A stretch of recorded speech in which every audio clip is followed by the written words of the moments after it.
Welcome to PowerUp, a podcast show hosted by Maurizio di Paolo Emilio that brings life to some of the stories on power electronics technologies and products featured on PowerElectronicsNews.com and through other Aspen Core media publications. In this show, you'll hear both engineers and executives discuss news, challenges and opportunities for power electronics in markets such as automotive, industrial and consumer. Here is your host, Editor-in-Chief of PowerElectronicsNews.com and eeweb.com, Maurizio di Paolo Emilio. Hello everyone and welcome to this new episode of PowerUp. Today we'll talk about power electronics for net zero emission. We will navigate in this exciting landscape of sustainable technology. The guest of this episode is Tim McDonald, Senior Consulting Advisor for Infineon CoolGaN program. Tim has over 40 years of experience, mostly at Infineon Technologies International Rectifier, in power conversion management, and he has held senior-level positions in device engineering management, product and market development, product engineering, device characterization, test platform development, and operations. Today, we will explore the cutting-edge innovations, challenges, and opportunities in this field at the intersection of technology and environmental conservation. Let's talk with Tim.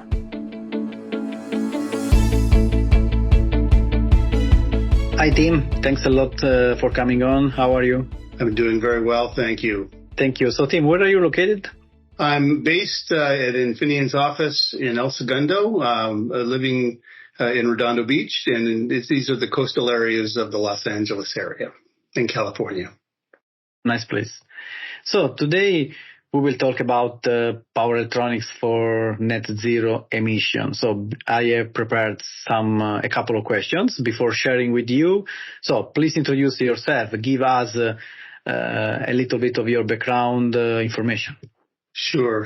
Yeah, I have been at Infineon since it was acquired International Rectifier back in, I think, 2014 or 2015. Prior to that, I was with International Rectifier for over 30 years. And so the last few years I was there, I was managing the gallium nitride development program. We introduced first devices into market, including first applications. Then we were acquired by Infineon, and here since then I've been working in applications and marketing for gallium nitride devices, currently providing senior consulting services also for some other program and ambassadorial university relations, government relations, and contracting. Good. So net zero emissions. So let's see which is the goal of power electronics. Power electronics is important. What are the primary functions of power electronics in achieving net zero emissions?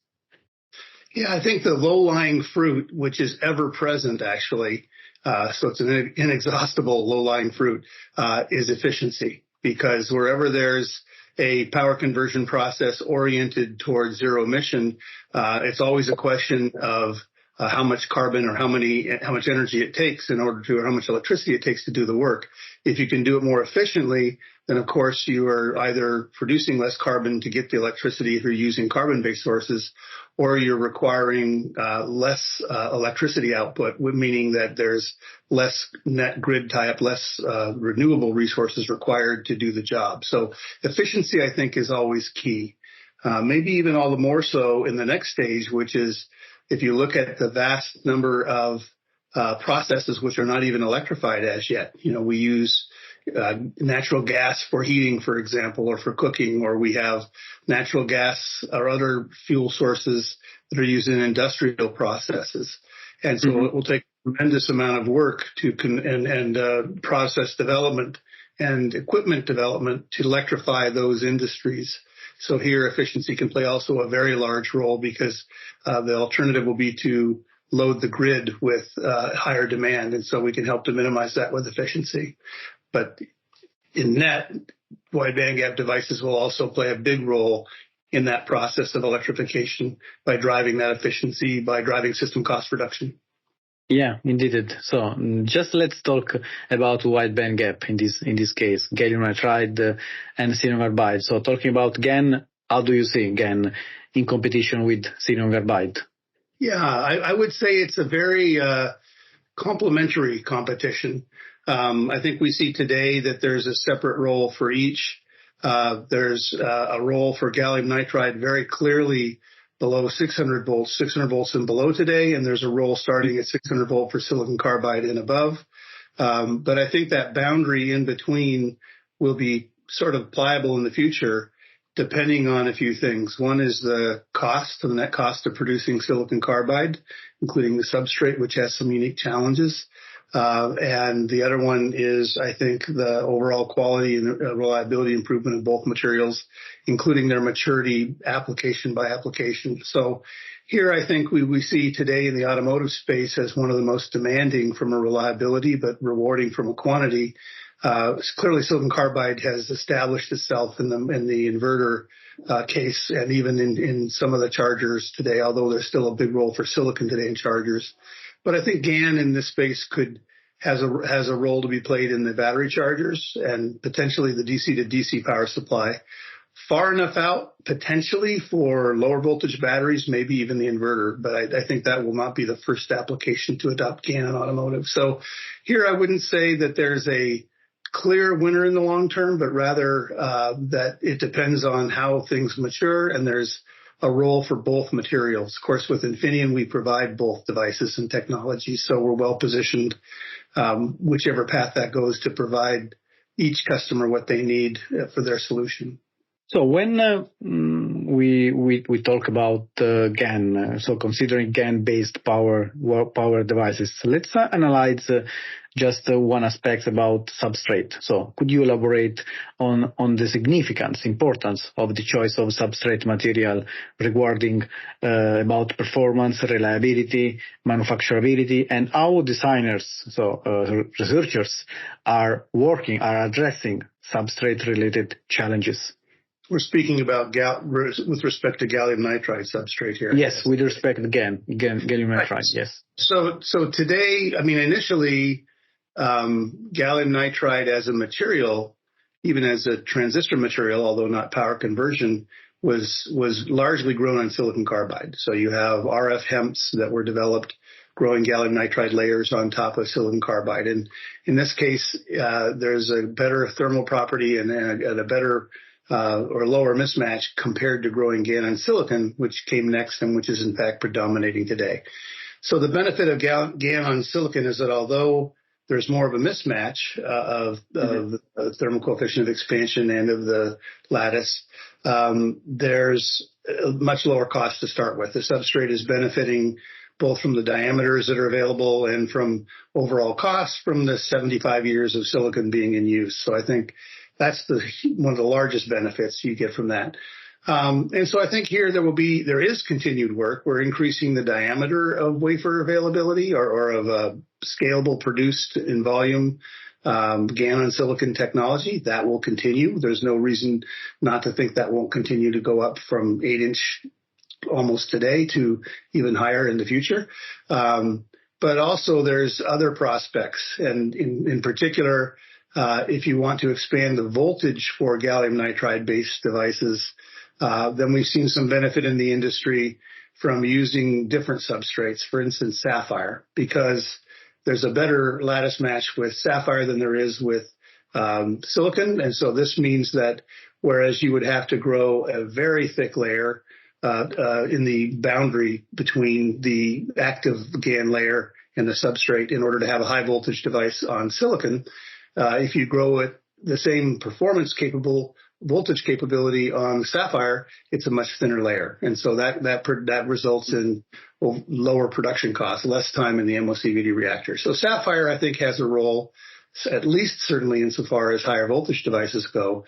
And maybe a third vector here is what could be deemed the optimization of integrated platforms. And here there could be a role with other ceramics or you've seen some brand name substrates out there that are still being evaluated that could help further the integrated I see the integration of gallium nitride devices monolithically. Great. So just back to the application, to the market. You mentioned some application for GaN. Can you share insights into the current trends in the market regarding GaN technology adoption? So where you foresee the road, the way in the near future? I think we'll see an expansion. You've seen it already, I think, primarily in so-called adapter chargers for mobile devices, where the properties of GaN have enabled much smaller chargers for higher power levels, which with, for example, the larger batteries going into phone means that you can keep a small size charger and still charge quickly in a fast time your larger battery in your phone. But also it's even gone up to the point where the power levels are such that you could have one adapter serving multiple devices. So for example, your laptop and your phone can come off one charger. And I know, at least for me, that proves a very big boon when you want to travel. Instead of having 3 and 4 chargers that you carry with you for your various items, you just have the one charger that you can use for everything. So I think that's been kind of the first market is for adapters. But I think there's another market which is growing, and it's one actually where Infineon was first to produce gallium nitride devices and introduce them to market. And that's the telecom and the data center space, because here efficiency is also very important, even more so that we have artificial intelligence driving these very sort of large centers and huge demands for electricity. So that low-lying efficiency is quite important, and GaN can play a nice role in efficiency in the data center space. So we're seeing good growth in prospects in this space. But I think the other, maybe a little later after that, would be as the cost comes down for GaN, more consumer devices, even more than just the adapter. We might see them in anything with a motor in it, for example. That's quite a large volume of applications. And then, of course, in the not too distant future, starting to get into automotive applications such as the onboard charger or the DC to DC converter. So I think those sort of markets would be in support of the kind of market sizes. I don't have numbers that figure, but they're available from various consultants out there into the multi-billion-dollar range in the next sort of 5 to 10 years. So latest APEC has seen more than 6,000 attendees. So I met you there. So which is your comment, and also in particular some preview for the next event in Atlanta, if I'm correct? Sure, absolutely. No, we just completed last month the very successful, actually the end of February, a very successful APEC conference in Long Beach, California. I think it was very encouraging to see. I would say that that COVID is fully in the rearview mirror with respect to conferences at this point. There's still some issues with travel availability internationally that represent future growth. We'll put that off for Atlanta. But in terms of raw numbers, as you said, we broke the APEC record attendance, which we were very, very proud and glad to do this year. I had the privilege of serving as general chair, and we had a great team focused on having not just the good numbers from the exhibition and the technical content, but high quality of technical content for the show. And we had the full complement as we've had before COVID in terms of the industry sessions and the technical program. And of course, the exposition was, by all measures, I think, setting standards for attendance and for participation. It was overall, I think, a well-attended, but also a very educational conference. Yeah, really nice. So, Tim, in conclusion, we talked about power electronics for net zero emissions, wide band gap. So let's see a couple. What challenges do we face in implementing power electronics for net zero emission goals? But in particular, how can collaboration between industries and academia, research institutions, can accelerate the progress in this field? Yeah, very good question.